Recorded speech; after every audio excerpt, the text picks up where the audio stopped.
Today's tricky question. I'm at my wit's end with my 3-year-old. Everything is a battle. What am I supposed to do? Welcome to the Happy Families podcast, real parenting solutions every single day. On Australia's most downloaded parenting podcast, we are Justin and Kylie Coulson, and every Tuesday on the podcast, we answer your tricky questions.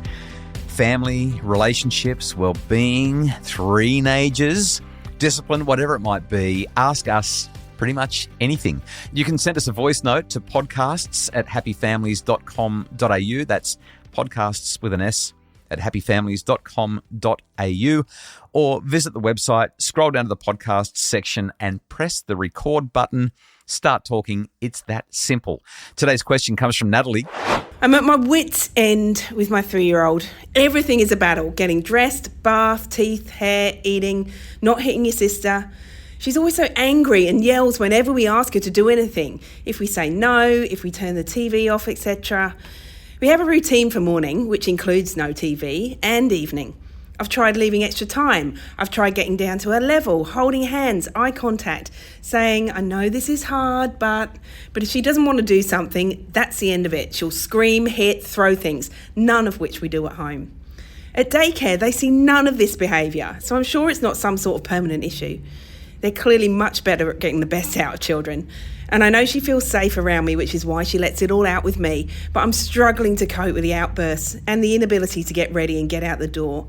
I'm broken by 9 a.m. Help! Natalie, I hear this question. I love your desire to get this right. I love, you can hear it, how much you love your daughter and how frustrating this challenging thing is. Unfortunately, we're dealing with some developmental realities here. This is fairly typical behaviour for any 3-year-old. Yeah, we've done it 6 times, and our brand new granddaughter is only a year off it, and we're starting to see the early signs already. All right, Natalie, let's talk about some developmental challenges that you're up against. The first one is that children start learning L plates, emotional regulation, around about the age of 3, 4, 5. Somewhere in there is where it starts. They're not good at it. They can regulate from time to time when things are good, but once they get tired, once they get hungry, once we say no, once things aren't going their way, it's explosive. It just doesn't go well at all. And what that's tied to is behavioural regulation. If you can't regulate your emotions and they're explosive, the thing that automatically follows is the behaviour. This is where we get the kicking, the fighting, the scratching, the biting, the pinching, the I hate you, the evil eyes. It's all that kind of stuff. When I think about a little 3-year-old, they really are still so little. And in some ways, the expectation that they're going to have it all together emotionally is just a bit far-fetched. I've been saying this for years. We expect way too much of our children emotionally and not nearly enough of them physically. Like our kids' emotional L plates are firmly in that windscreen. Everyone should be able to see them, and yet we sometimes forget and we treat them like that learner driver on the road that didn't go through the intersection when they should have, and we're on the horn. Come on, what are you thinking? But they're not ready for it yet. No. They're not there. So getting those expectations right is important. And essentially, if you've got a 3-year-old, the expectations should be approximately 0.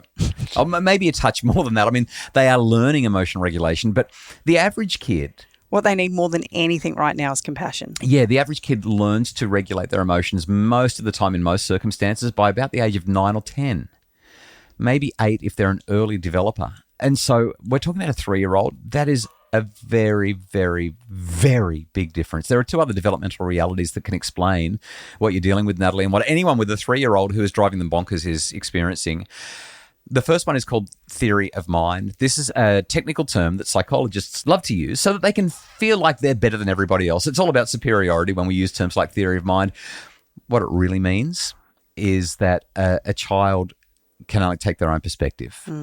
They want something, like you're in the park and you say it's time to go home and your child loses the plot. Why? Well, because in their mind, I want to stay on the swing. Totally. And now you're ruining my life forever because you're making me get off the swing. Kids teach us so much. Like, they are so good at being in the moment, literally just living in the moment. Which is really annoying when you can't be in that moment because you've got to move to the next moment. Yeah. So theory of mind is something that researchers generally agree develops in kids somewhere around 4.5 to 5.5, somewhere in that area. That's where they start to say, oh, I get it. You want something different to me. A 3-year-old is literally saying, you want something different to me? But You're the worst. That doesn't make sense. I can't, it literally does not compute. Some research is now suggesting that theory of mind is also a developmental process, and it's fairly rudimentary around that 4.5 to 5.5 age range, and that it may be actually developing as late as 6, 7, even 8. We certainly know that empathy, which is part of theory of mind, drops off for boys between the ages of 13 and 16. So it's not a steady incline all the time. The last thing to highlight is that physically, this kid can walk around and they can talk. So we think they're now a small human, like a mini adult. Language development. They're not going to communicate really clearly with you what's going on, especially when they get emotional, because they can't find the words. And you know the thing that we say to our kids when they can't find the words? Use your words. Use your words, right. And that is unfair, because right at that moment they can't use their words, they can't find their words, the words are too hard to get a hold of. So they're the developmental realities of a 3-year-old. They're totally egocentric. They can't see the world through your perspective at all. They're emotionally dysregulated and behaviorally dysregulated, and they struggle to communicate. That's a lot, and that explains most of it. But we still need some solutions. So after the break, a couple more reasons this could be happening, and 3 solutions that will absolutely change your life if you are raising a toddler or preschooler with big emotions.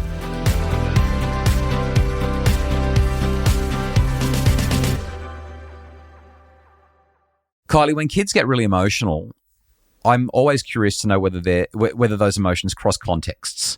And Natalie's highlighted, daycare is a breeze. There's no problems at daycare at all, but at home things are tricky. You used to work in early childcare. How often would you see this? All the time. We've experienced it in our own home. Totally.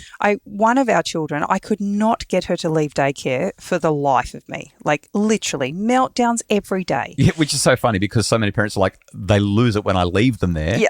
This is one that she lost it when I left her there in the morning, and then she wouldn't come home in the afternoon. Come home. That's right. And I finally looked at a teacher one day and I was like, I don't know what to do. And we were dealing with big emotions at home as well. But the teacher said, she's fine. Once you're gone, she's fine until you show up to take her home. So the teacher actually literally walked over to her, whispered something in her ear. She has never told me what it was, but she would do this regularly. And within 2 seconds flat, our daughter would get up from the sandpit. She would go and get her shoes, get her school bag, and she'd grab my hand and we'd walk out the door without any issues. Daycare is a different context to the home. So when a parent says it's not happening at daycare, it's only happening at home, that tells me that we've got a healthy kid. And what's really going on is daycare, there's momentum, there's a crowd, there's socialization. The biggest thing about daycare is she is probably experiencing more autonomy in that space than she is at home. Our kids, no matter their age, they want to be able to do things for themselves. And the activities are more fun. Let's be honest. They've got an entire day where they play in the sandpit, they play in the water, they read books, they build castles, and then they come home. And the environment at home, I mean, it's rarely going to be that enriching. And even if it was, they also have the friends. Or Stimulating. That's right. They've got the company. They've got the social aspect as well. So, of course, the experience at daycare is going to be different. The momentum of daycare is different. There's one other thing that Natalie said that I just want to touch on before we step through the 3 ideas that are going to change Natalie's life, and that is that there's so much correction and direction. There's so much, I'm going to coach you through this. I can hear the desire to be gentle. I can hear the desire to be perspective taking. I can hear all of that, and that's good. But I'm more interested in the connection that's happening. Like proportionately, when you look at the morning that you have with your child, imagine that you're carrying a bucket that represents your relationship. Water in the bucket represents the amount of connection, and air represents correction and direction. How much water is getting tipped into that bucket in the morning? How much water, how much connection, how much time together, how much fun, how much, tell me about your day. I'm seeing you, I'm hearing you, I'm valuing you. We're doing things together. How much of that is happening? I think that Natalie's little 3-year-old needs more water in that relationship bucket, more connection and less air, less correction and direction. So we've got 3 solutions that are going to change every parent's life if they're raising a preschooler or a toddler. The first one, slow it down. And this actually marries up beautifully with the idea of creating margin or buffer into our mornings and afternoons. And every parent goes, I have no margin, I have no buffer, This is too hard. We all feel like that, yeah. But I know from experience with a couple of really, really tricky kids, high emotions, that if I did not slow things down, we were in trouble. Yeah. Emotions were all over the place. Our kids need the stability of routine and structure, but they also need our calm. If we're calm in the morning, if we're taking things nice and slowly, then they'll catch that. And they won't feel hurried, they won't feel rushed, and they'll feel like they have some autonomy in how things go because they understand the structure and routine. So that ties in with the second one, which is that we want to connect. I've mentioned the relationship bucket. It's slowing down allows you to pour more water into the bucket. That is, more connection into the bucket. My definition of connection is feeling seen, heard, and valued. What are the things that you do that help your 3-year-old feel seen, heard, and valued? How can you do more of those things?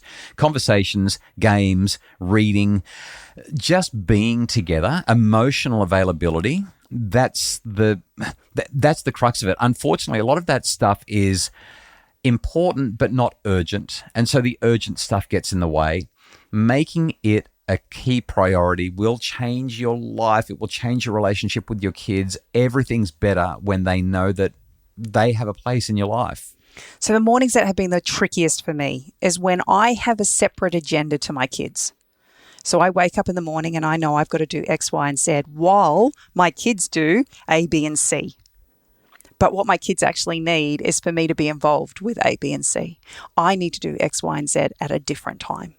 The third and final idea that will make all the difference, we think, is fun. How many steps will it take you to get to the bathroom to brush your teeth? Can you hop to the car on one foot? Can you walk as quietly as a mouse to brush your hair? I love the way you do that.